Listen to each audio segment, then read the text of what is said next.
Mega Noticias con Paco Ramírez. Aprobado en lo general y en lo particular el decreto de presupuesto de egresos de la Federación para el ejercicio fiscal del 2025. Pasa al Ejecutivo para sus efectos constitucionales.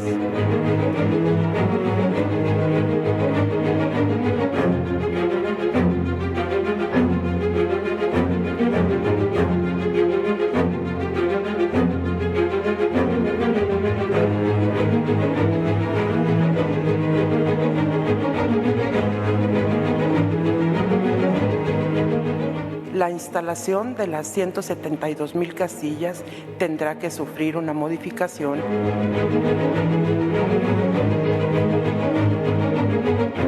Como decía el gran Porfirio Muñoz Ledo, chinguen a su madre, qué manera de legislar. Destinado al bienestar de la gente, al desarrollo del país y para ayudar a las entidades federativas y a los municipios.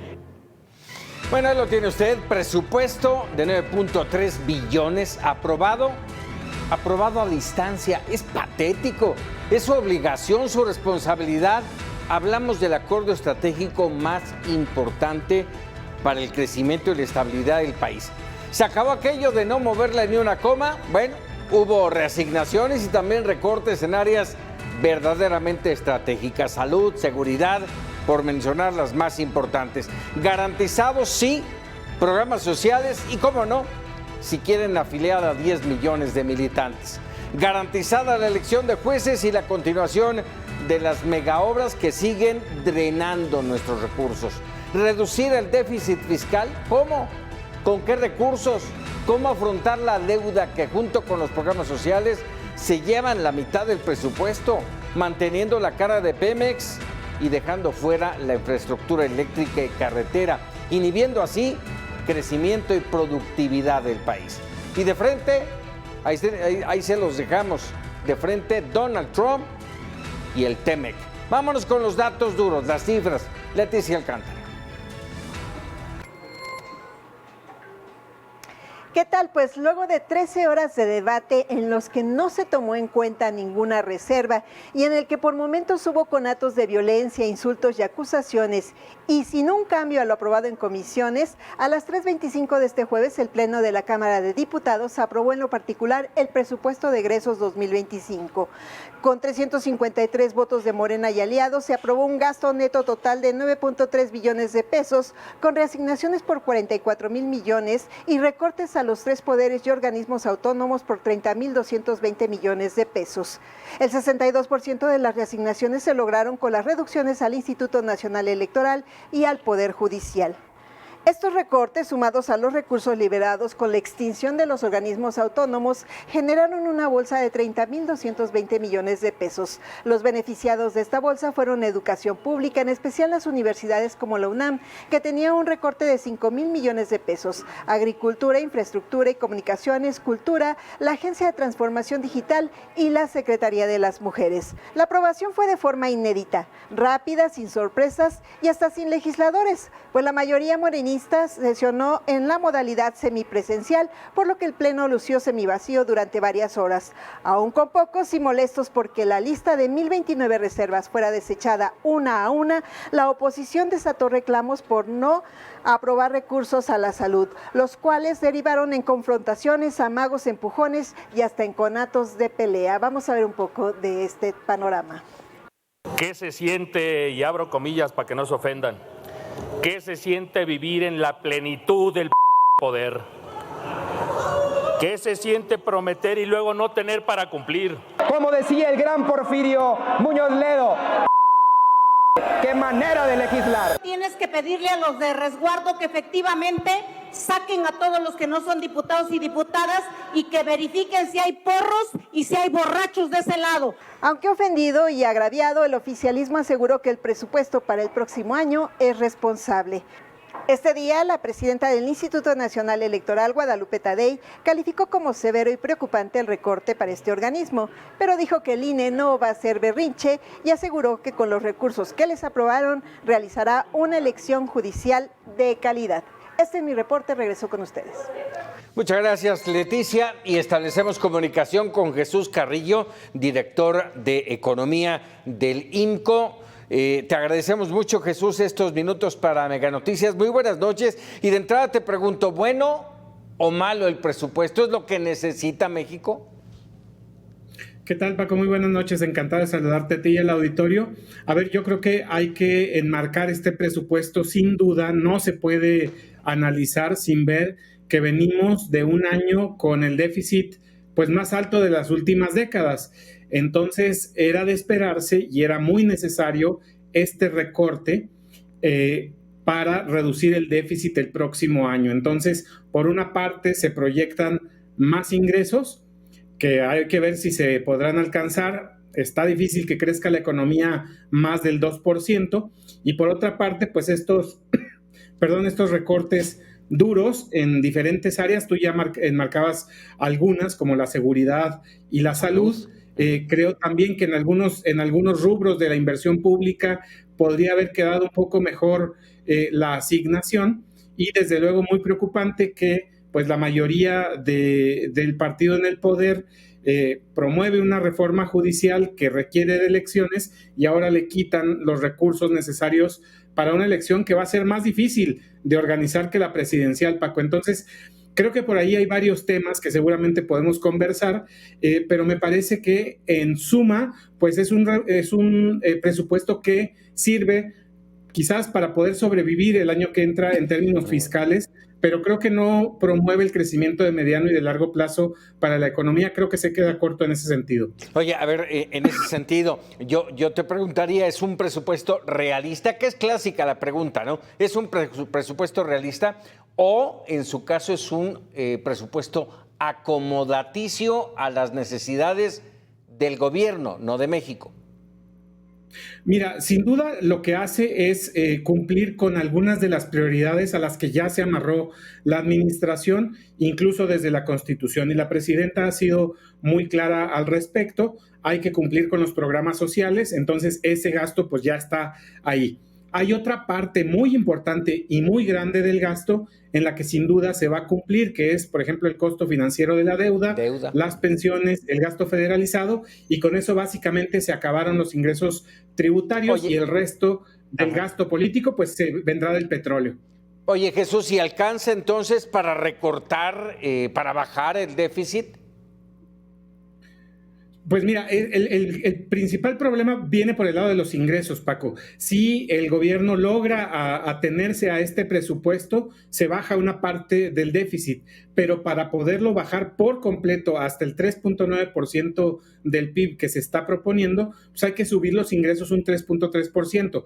Es difícil que lleguen en ese sentido por dos razones, principalmente porque el crecimiento de la economía quizás no dé los ingresos tributarios, los que pagamos en los impuestos, y por otra parte habrá que ver si los ingresos que se prevén por parte del petróleo alcanzan para completar estos ingresos. Yo creo que el riesgo, por así decirlo, de no cumplir con el déficit está más del lado de los ingresos que del lado del gasto. Eso, desde luego, con la salvedad de que se cumple el calendario de el gasto propuesto para 2025. ¿Hay margen de maniobra para el gobierno? Hay muy poco margen de maniobra, Paco. Es realmente un presupuesto muy apretado, yo diría sumamente justo. En temas en los que podría necesitarse más recursos, pues desde luego es la salud, la seguridad, y probablemente, ni hablar, en algunos de los proyectos de infraestructura, probablemente también se necesiten más recursos. En ese sentido, creo que es difícil de llegar a esta meta tan baja de gasto, por así decirlo. Pero imposible pensar en la reforma fiscal. Sí, bueno, de entrada, ni la administración ni el Congreso en este momento se han pronunciado por una reforma fiscal, y yo creo, Paco, que en este sentido lo primero que hay que arreglar de las finanzas públicas es la calidad del gasto. Me parece que la tendencia que llevamos de varios años, por ejemplo, con Pemex o con el endeudamiento o con la forma en que se han diseñado los programas sociales, que básicamente son para todos y no están enfocados en reducir la pobreza y la desigualdad con todas las de la ley. Me parece que pues quitan recursos que se podrían utilizar para construir otro tipo de infraestructura, para encargarse de construir mejores y más escuelas, hospitales, carreteras, infraestructura logística, etcétera.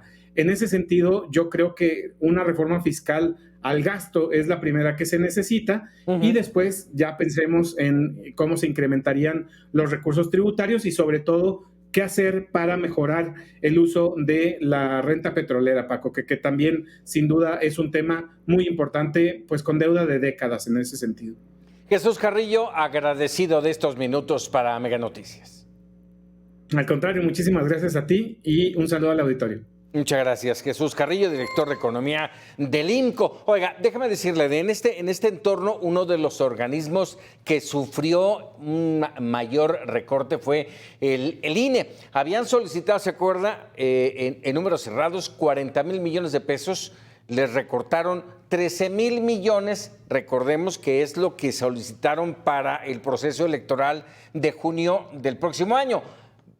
Van a recibir, no 40, van a recibir 27,000 millones, y de esos 7,000 van precisamente primero para los partidos políticos y luego el resto, bueno, entre elecciones, en fin, una situación complicadísima para el Instituto Nacional Electoral. Y justamente por ello establecemos comunicación con Claudia Zavala, consejera del Instituto. ¿Cómo estás, Claudia? Muy buenas noches, gracias por atender nuestra llamada. Y de entrada te pregunto, ¿qué va a pasar con el proceso electoral del próximo año?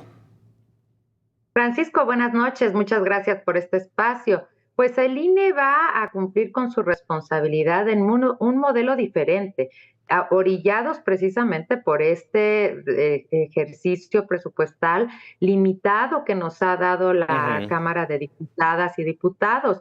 Y ahí creo que radica un gran tema, porque la asignación de presupuesto a todas las instituciones del Estado mexicano, pues debe de ser un ejercicio muy racional en el que las ciudadanas, la sociedad sepa cuáles son los dilemas que enfrentó el legislativo para poder asignar o recortar una cantidad a una autoridad que no se le ha quitado ninguna atribución y que por el contrario se le han dado más atribuciones, y que esto evidentemente pues se va a ver reflejado en la forma en que realizamos las atribuciones que tenemos, particularmente en la elección que tenemos en puerta para juzgadores y juzgadoras. Oye, Claudia, déjame, hace un momento escuchamos a Guadalupe Tadei, la presidenta consejera del instituto, diciendo el INE no va a hacer berrinches, pero bueno, más allá de no hacer berrinches, ¿están ajustándose para sobrevivir, Claudia? Pues no se trata de berrinches. Yo creo que el INE hizo un ejercicio presupuestal que justificó con toda claridad. Y el órgano legislativo debe de dar las razones, está obligado como autoridad del Estado mexicano. Ahora, el INE es muy profesional, siempre lo hemos sido, tenemos una capacidad directiva, operativa, especializada, y vamos a hacer las cosas. El tema es cómo las vamos a hacer, las vamos a hacer diferentes, no como dice la ley. La ley dice que hay que acercar las casillas a las personas, y no lo vamos a poder hacer porque no, a lo imposible nadie está obligado. 170,000 entonces no. No, claro que no, porque no tenemos la suficiencia presupuestal. Más de 170,000 casillas implica también que nosotros contratemos más de 50,000 personas que capacitarían y supervisarían esas actividades como para la elección para los funcionarios de casilla, y no vamos a tener esa posibilidad. Vamos a tener que girar a un modelo de centros de votación más alejado al domicilio de cada una de las personas, con un mayor número de votantes, y esto además con una condición de voto muy diferente a la que estamos acostumbrados. Hoy van a tener boletas 6 boletas, es muy probable que sean 6, en las que van a tener muchos nombres para elegir, y esto evidentemente va a ser más tardado el proceso de voto. Así que esto pues tiene una incidencia en los derechos de las personas, y esto es lo que hay que comunicar. Claro, Claudia. A ver, esto que me estás diciendo implicaría, ya que no va a haber 170,000 casillas, va a reducirse sustancialmente, va a haber centros de votación. ¿Eso no llevaría a inhibir la participación del electorado? Pues yo creo que sí forma parte de una barrera que se va a establecer, porque las personas están acostumbradas a la cercanía, y eso es lo que ha posibilitado que en México vayamos abatiendo la abstención de participación. Y en un modelo ahora, miren, tan innovador, tan complejo como es la elección del Poder Judicial, pues deberíamos de generar mejores condiciones, no solo para acercar las casillas a la ciudadanía, sino también para difundir, porque también para eso se necesita recursos. ¿Cómo va a ser? ¿Dónde van a estar los centros de votación? ¿Qué van a recibir? ¿Dónde está la información de las y los candidatos? Y todo eso se requiere recurso, pero es para garantizar los derechos de las personas.